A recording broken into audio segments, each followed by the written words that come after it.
हम डिस्कस कर रहे हैं कर्ल इन कार्टेशियन कोऑर्डिनेट्स या कार्तीय निर्देशांक के रूप में कर्ल का मान। जैसा कि हमें पता है कर्ल की डेफिनेशन पिछले वीडियो में हमने देखी थी। Curl of a given vector field A is given by limit d A tends to 0 1/dA a dot dl close integral. यहाँ पर अगर अपन देखें जो हमारे पास dA है वो है आपका एरिया एलिमेंट और ये आपका है line integral. Integral A dot DL और यहाँ पर जो आपका डीएल है वो डीएल है आपका डिस्प्लेसमेंट वेक्टर। ओके, अब हमें क्या करना है, हमारे पास जो ये कर्ल का फॉर्मूला है इसे हमें कार्टेशियन कोऑर्डिनेट की फॉर्म में या अगर दूसरे शब्दों में हम कहें x y z coordinate system के रूप में हमें लिखना है। अब क्योंकि कार्टेशियन कोऑर्डिनेट की फॉर्म में इसको लेके आना है, सबसे पहले हम कंसीडर करते हैं, मान लेते हैं हमारे पास कोई एक वेक्टर फील्ड ए है और हमने एक कार्टेशियन कोऑर्डिनेट सिस्टम लिया है इस तरह से। ये हमारा कार्टेशियन कोऑर्डिनेट सिस्टम है, एक्स वाई जेड इसकी एक्सिस और ओ हमारे पास ओरिजिन। अब इस कार्टेशियन कोऑर्डिनेट में अगर अपन वेक्टर फील्ड की बात करें तो ये जो वेक्टर फील्ड ए है उसका एक्स डायरेक्शन में जो कंपोनेंट है मान लेते हैं वो है आपका ए एक्स, वाई डायरेक्शन का कंपोनेंट अपन मान लेते हैं ए वाई और एक्स जेड डायरेक्शन का जो घटक है कंपोनेंट है उसको अपन मान लेते हैं उसकी वैल्यू है ए जेड। अब हमें पता है कभी भी अपन जो कर्ल लेते हैं तो हमें सबसे पहले एक एनक्लोज एरिया को कंसिडर करना होता है। मान लेते हैं इस ओरिजिन ओ के चारों ओर एक हमारे पास रेक्टेंगुलर सरफेस है, रेक्टेंगुलर एरिया है हमारे पास इस तरह से।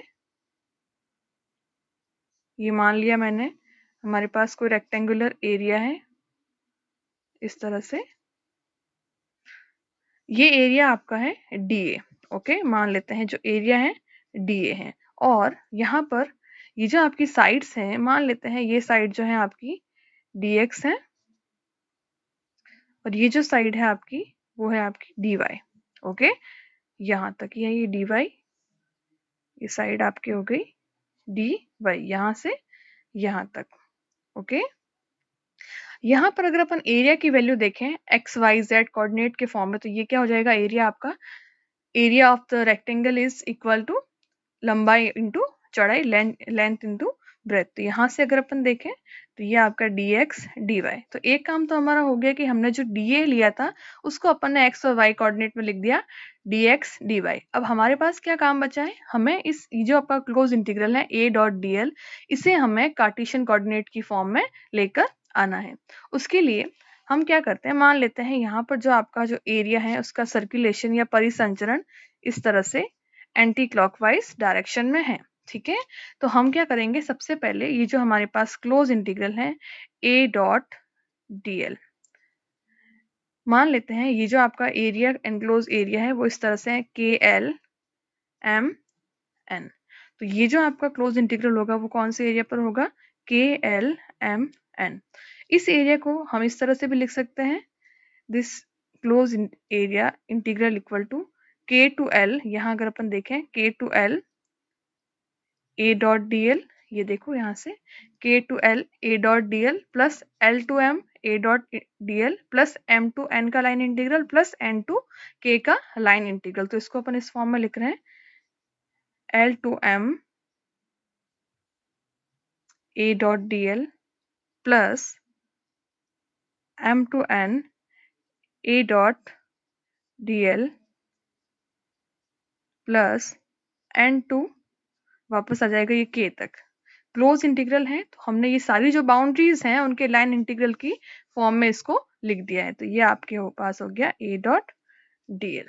ओके, अब हमें क्या करना है, अगर अपन देखें यहाँ पर ये जो है A डॉट dl ये आपका है dot product of vector field and displacement vector. यहाँ से अगर अपन देखें KL साइड में तो ये आपका डिस्प्लेसमेंट वेक्टर की वैल्यू है dx, L से M यहाँ पर डिस्प्लेसमेंट की वैल्यू है आपकी dy, यहाँ पर वापस dx और ये dy। तो ये डिस्प्लेसमेंट वेक्टर की वैल्यूज अगर अपन लिखते हैं dx, यहाँ आ जाएगा dy dx and again dy।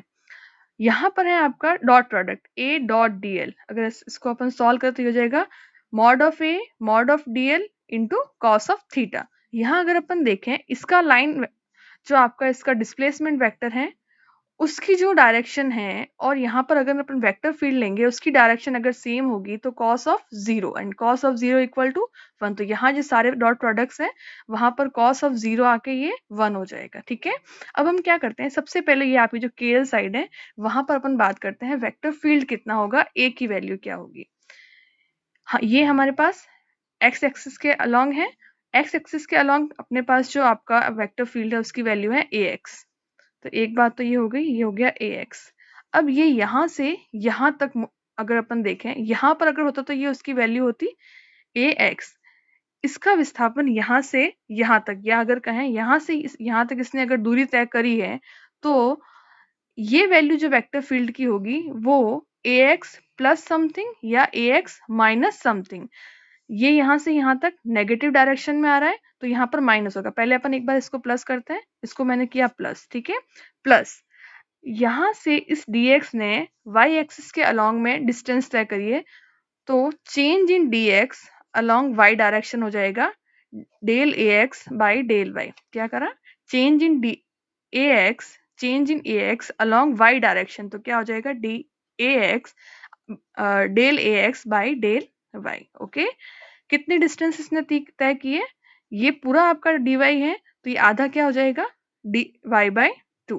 Okay, तो इसने कितनी डिस्टेंस की तय करी है dy बाई 2। अब क्योंकि ये नीचे की साइड में है, यहाँ अगर ऊपर ये प्लस dy तो नीचे ये माइनस dy हो जाएगा, तो ये हो जाएगा माइनस dy बाई 2। इसको सिंप्लीफाई करें तो ये आपका हो जाएगा ax minus del ax by del y dy by 2। इसका मतलब यहाँ पर इस KL एक्सिस के अलोंग अगर अपन देखें वेक्टर फील्ड की वैल्यू तो वो ax में से कुछ वैल्यू माइनस हो जाएगी क्योंकि ये यहाँ से यहाँ तक दूरी तय कर रहा है। ओके, अब यहाँ अपन देखते हैं L से M तक, बिल्कुल यही प्रोसेस रहेगा। पहले अपन M से N तक देखते हैं ये वाली वैल्यू।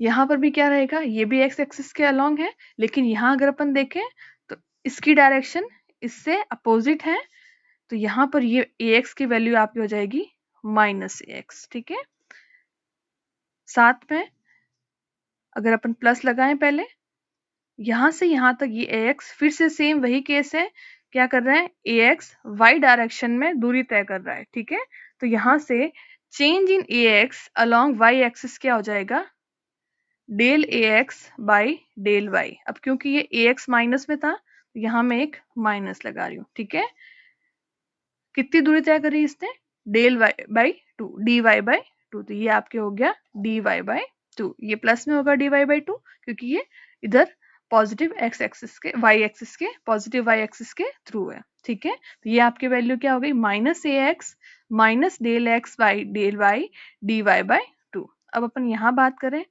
ml या L से M एक्सिस पर, यहाँ इस साइड में वैल्यू क्या हो जाएगी वेक्टर फील्ड की, ये आपका y एक्सिस है, यहाँ हो जाएगा ay।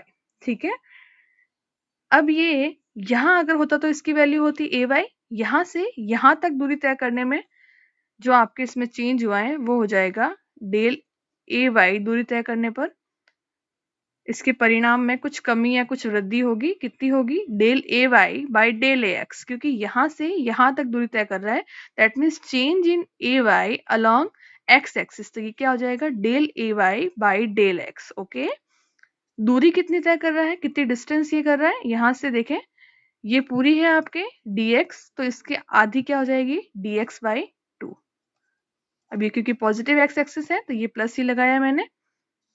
यहां से यहां देखें कौन सा n2k, यहाँ लिख देती हूँ मैं इसको n2k, ये भी आपके y एक्सिस के अलोंग है। यहाँ पर देखें तो ये आपका इसके अपोजिट है, अगर इसको अपन प्लस ए वाई ले रहे तो ये क्या हो जाएगा आपका माइनस का ए वाई, तो ये वैल्यू हो गई माइनस ए वाई। फिर से क्या हो रहा है change in A y along x axis, तो वो क्या हो जाएगा आपका del A Y by del x. Okay, A y negative है तो मैं यहाँ एक नेगेटिव साइन लगा रही हूँ। साथ ही साथ इसके साथ आएगी distance D x by 2।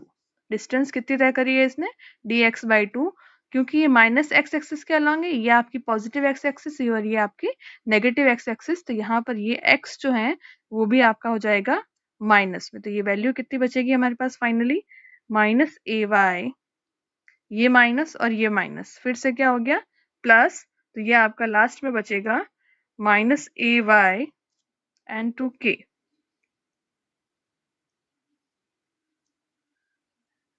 Del A Y by del X by 2।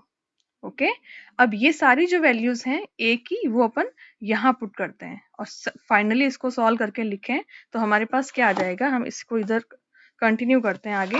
तो ये हमारे पास बचेगा इंटीग्रेशन, क्लोज इंटीग्रेशन के L M N A dot D L equal to, क्या था हमारे पास यहाँ पर K to L A dot D l. एक बार अपन ए की वैल्यू नहीं लिखते हैं, सीधा इसको K to L A dot D l, ठीक है। डीएल की वैल्यू हमारे पास क्या है, डीएल की वैल्यू यहाँ पर देखें dx के बराबर है। इसको सिंप्लीफाई करके यहाँ लिख देती हूँ मैं, इसको सॉल्व करके ये आपके पास आ गया close integral K L M N A dot D L equal to, यहाँ पर क्या है K to L A dot D l, ठीक है। के टू एल में ए की वैल्यू कितनी है, ये रही हमारे पास ए की value A x minus del x del Y D Y by 2। तो ए तो हमारे पास कितना हो गया है A x minus del A x del Y D Y by 2, साथ में क्या है अपने पास dot DL, DL that means displacement vector, और ये अपने पास कितना है यहाँ पर dx, तो साथ में अपने पास आ गया dx।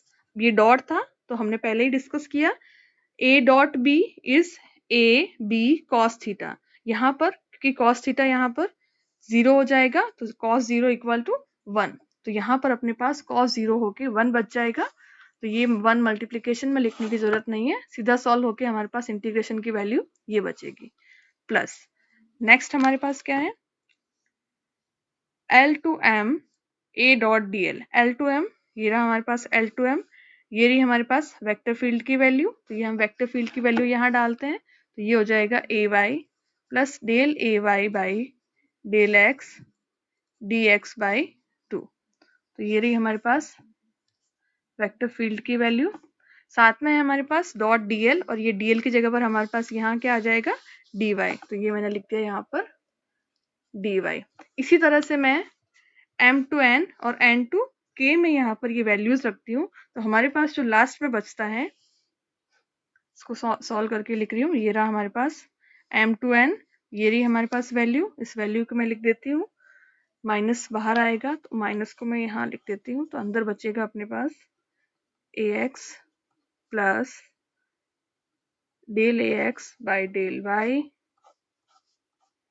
D Y by 2 dot D L, तो हमारे पास आ जाएगा डी एक्स माइनस, फिर से मैंने यहाँ से माइनस बाहर लिया है, इसमें से भी इस टर्म में से माइनस बाहर ले लेती हूँ मैं, तो ये अपने पास क्या बच जाएगा minus A y minus del A Y by del x D x by 2, साथ में हमारे पास डी वाई, ठीक है। ये हमने क्या करा है, हमने एक्स वाई एक्सिस जो हमने एरिया लिया है एक्स वाई एक्सिस के अलोंग, उसके अलोंग हमने close integral A dot D L की वैल्यू को सिंप्लीफाई करके यहाँ पर लिखा है, तो ये हमारे पास वैल्यूज आ गई।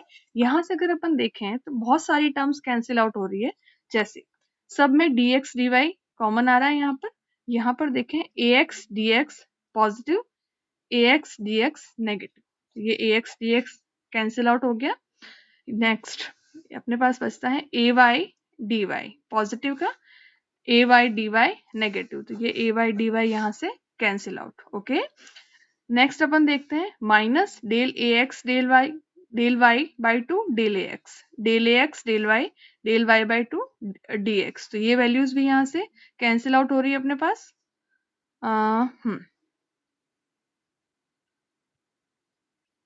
डेल ए एक्स, एक बार इसको सॉल्व करके देखते हैं, ये वैल्यू यहाँ माइनस है यहाँ माइनस है, ये यहाँ से कैंसिल आउट नहीं होगी, इसका मतलब क्या हुआ, इसका मतलब ये हुआ है कि अपने पास दूसरी वैल्यू कैंसिल आउट होगी। कौन सी होगी अब देख लेते हैं यहीं से एक बार, ये अपने पास क्या है del A Y del A x, ये है प्लस में, ये भी प्लस में है, दैट मीन्स ये कैंसिल आउट नहीं हो रही है। कुल मिला के हमारे पास दो ही टर्म्स बचनी चाहिए, अपने पास 4 बच रही है, देखते हैं हमारे पास कहाँ से गड़बड़ हुई है।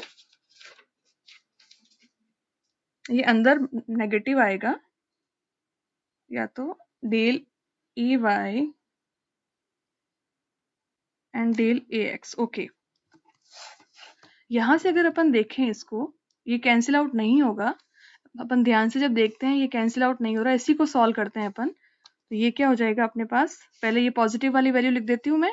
ये अपने पास बचेगी del A Y del A x D x by 2 और साथ में है डी वाई। ये वाली टर्म मैंने लिखी है, ये वाली, ठीक है। नेक्स्ट ये वाली टर्म माइनस माइनस प्लस, ये प्लस में हो गई अपने पास del A Y by del x D x by 2 D Y, ठीक है। अब यहाँ से देखें ये वैल्यू माइनस में है डेल ए एक्स वाली, और ये भी माइनस में है, ठीक है। तो दोनों वैल्यूज माइनस में है, मैं फिर से लिख देती हूँ del A x by d Y by 2, साथ में क्या है अपने पास डी एक्स। फिर ये भी माइनस में है del A x by del Y D Y by 2 और साथ में है डी एक्स। ओके, दोनों टर्म सेम है, 1/2 कुल मिला के बन जाएगा 1। तो ये अपने पास क्या बचेगा del A Y by del x D x D y. Okay, ये माइनस का हाफ और ये माइनस का हाफ पूरा बन जाएगा, तो ये हो जाएगा del A x by del Y D Y by 2 d x, ठीक है। वाई 1/2 ये 1 हो जाएगा, दोनों टर्म्स सेम है, तो ये दोनों 1 बन जाएगी। यहाँ से देखें डी एक्स डी वाई दोनों में कॉमन आ रहा है, तो अंदर क्या बचेगा हमारे पास कॉमन लेने के बाद में del A x by del A Y by del x, sorry, ये बचेगा del A Y by del x minus del A x by del y, और कॉमन आने के बाद डी एक्स डी वाई। ये हमारे पास है close integral A dot D L की वैल्यू, ठीक है। यहाँ से अगर अपन देखें इसको नीचे यहाँ लेके आ जाए, ये हमारे पास क्या बन रहा है, ये टर्म बन रही है हमारे पास एरिया डी ए, ठीक है। ये यहाँ पर लेके आने के बाद में 1/डी ए, क्योंकि हमने एरिया वैसे ही बहुत छोटा लिया है, that mean limit D A tends to 0, ये हमारे पास बच जाएगा A dot D L equal to del A Y del x minus del A x del Y.